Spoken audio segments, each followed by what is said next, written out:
औकाफी जायदादों की बदउनवानी पर मुबनी अनवर मानपाड़ी की रिपोर्ट विधानसभा में टेबल होने के बाद अवाम में इस मौजू पर बहस हो रही है। इसी ज़िमन में विल्सन गार्डन में एक इजलास मुनक्कद हुआ जिसमें समाजी कारकुनान और दानिश्वर तबके से जुड़े लोग शामिल रहे। इस इजलास में अनवर मानपाड़ी भी शामिल रहे।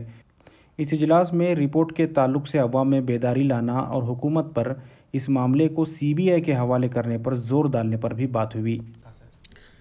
नहीं, पिछले 2 दिन से द इंटेलेक्चुअल्स मेरे को बुला के जो रिपोर्ट के बारे में पूछ रहे थे और हम कैसा आगे बढ़ना, आपका रिया क्या है, सब पूछ रहे थे। मैं सब बता के आ रहा हूँ। ऐसा ये भी आज भी ये उलेमा और लॉयर्स और प्रोफेसर हैं और ये भी इसके बारे में डिस्कस को मेरे को बुलाया है। जो क्योंकि लिए अब ज़रा अवेयरनेस जो आ गया, ये तो खुशी की बात है। जो कर्नाटक में मुसलमानों को अवेयरनेस आ गया, अब तक अवेयरनेस नहीं था। आज की मीटिंग जो है औक़ाफ़ के तहफ़्फ़ुज़, औक़ाफ़ की जायदाद जितनी भी है कर्नाटक में, उसके तहफ़्फ़ुज़ के ताल्लुक़ से हमारे अनवर मोईपत साहब की जो 7000 पेज का रिपोर्ट है, उसके तहत कौम बेदार हो चुकी है और उसका तहफ़्फ़ुज़ आगे कैसा किया जाए उसके ताल्लुक़ से जुड़े हुए हैं। अब इसमें जो है, अब छोटे छोटे स्कैम जो हैं वो जो सीबीआई को सौंप दिए हैं। अब ये तो बड़ा स्कैम है, 2,30,000 2,30,000 करोड़ का स्कैम है। अब ये सीबीआई को सौंप दे तो पूरा जो है आउट बाहर आ जाएगा। अब इसकी जद्दोजहद तकरीबन 30 साल से चल रहे हैं। अभी ये बेंगलुरु से क़रीब जो है 30 किलोमीटर की दूरी पे वक्फ बोर्ड की जायदाद एक 7 एकड़ जो है, एक लिकर बैरन जो है एक्साइज कंट्रैक्टर है, अब वो जो है अपने नाम कर लिया है। और उसके ताल्लुक़ से मैं यहाँ जो है लोकल मिनिस्टरों को, सेंट्रल मिनिस्टरों को लिखा, बाद अब धमकियाँ देने लगे तो प्रेसिडेंट को, सोनिया गांधी, राहुल को सब लिखा, उनसे रिस्पांस नहीं आया। प्रेसिडेंट के तरफ से जो है यहाँ के होम मिनिस्टर को रिस्पांस आया। 3 साल जो है पूरी सिक्योरिटी दिए थे, नाइट एंड डे 3 साल सिक्योरिटी दिए।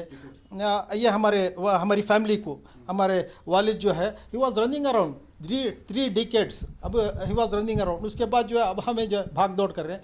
जब कुछ भी नहीं हुआ तो आखिरकार मजबूरन जो है अनवर मोईपत साहब जो कमीशन चेयरमैन थे, वहाँ मुझे कंप्लेंट देना पड़ा। अब मेरी कंप्लेंट पर एक्टिव हो गए हमारे सेक्रेटरी अतीक अहमद साहब, केएस ऑफिसर, और हमारे अनवर मोईपत साहब, मैं भी उनके साथ हो लिया। अब बहुत सारे प्रॉपर्टीज, वक्फ प्रॉपर्टी से रेड किए हम। क्लियर से उस पर मेंशन किया गया है, सर्वे नंबर के साथ, एरिया के साथ, कितना एकड़, कौन उसके अंदर बेनिफिशियरी, पूरा क्लियर है।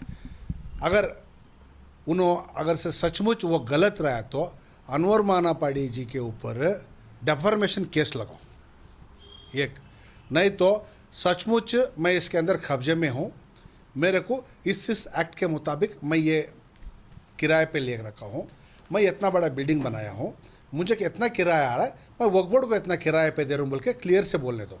वरना मेरी बाप दादा की प्रॉपर्टी या मैं खुद में ले कौन सी प्रॉपर्टी बोल के क्लैरिफाई करके ये सर्वे नंबर ऐसा गलत है बोल के कोर्ट में केस लगा दे। ये 3 इंच में बोल सकते हो। रिसेंटली जब अनवर मानपाड़ी साहब लास्ट 2-3 साल से उनके पर्टिकुलरली न्यूज़ के ये आते हैं, जो वह सब फॉलो कर रहा हूँ मैं।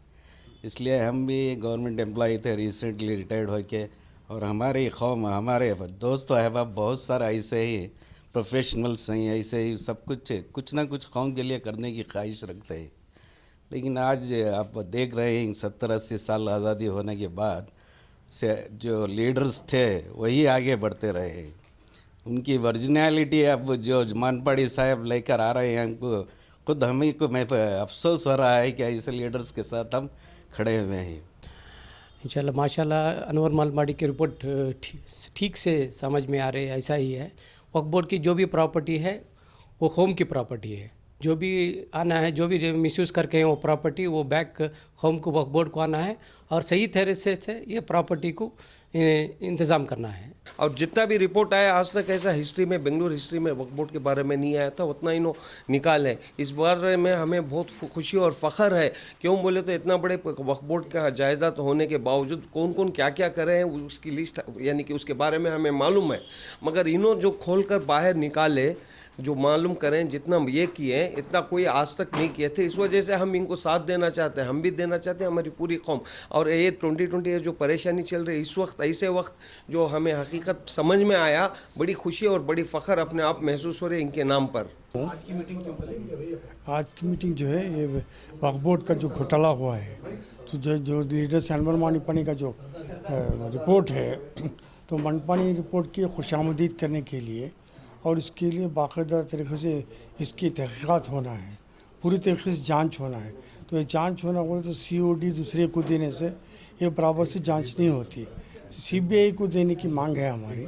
CBI की दिए तो कौम का भला होगा।